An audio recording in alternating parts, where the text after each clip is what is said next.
प्यारे दोस्तों, अल-हाज़मी हर्बल में आप सभी का खुशामदीद। अगर आप असली जड़ी बूटियां, आला दर्जे का जाफरान, बेहतरीन ड्राई फ्रूट्स, अंबर, कस्तूरी और दीगर हर्बल अशिया की तलाश में हैं, तो आज हम आपको एक ऐसी दुकान के बारे में बता रहे हैं जिस पर लोग बरसों से एतमाद करते आ रहे हैं। अल-हाज़मी हर्बल एक पुरानी, मुअद्बर और काबिल एतमाद दुकान है जहां आपको हर किस्म की जड़ी बूटियां, ड्राई फ्रूट्स, जाफरान, अंबर, कस्तूरी और दूसरी नायाब हर्बल अशिया मुनासिब कीमत पर दस्तयाब है।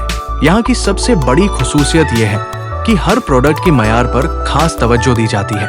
अगर आपको किसी हर्बल चीज की मालूमात चाहिए या अपनी जरूरत के मुताबिक सही सामान का इंतखाब करना हो, तो यहाँ आपको मुकम्मल रहनुमाई भी दी जाती है। चाहे आप घरेलू इस्तेमाल के लिए सामान लेना चाहते हो या किसी खास जड़ी बूटी की तलाश में हो, अल-हाज़मी हर्बल आपकी हर जरूरत पूरी करने की कोशिश करता है। तो देर किस बात की, आज ही अल-हाज़मी हर्बल तशरीफ लाइए, अपनी पसंद का सामान हासिल कीजिए और खुद आला मयार और बेहतरीन खिदमत का तजुर्बा कीजिए।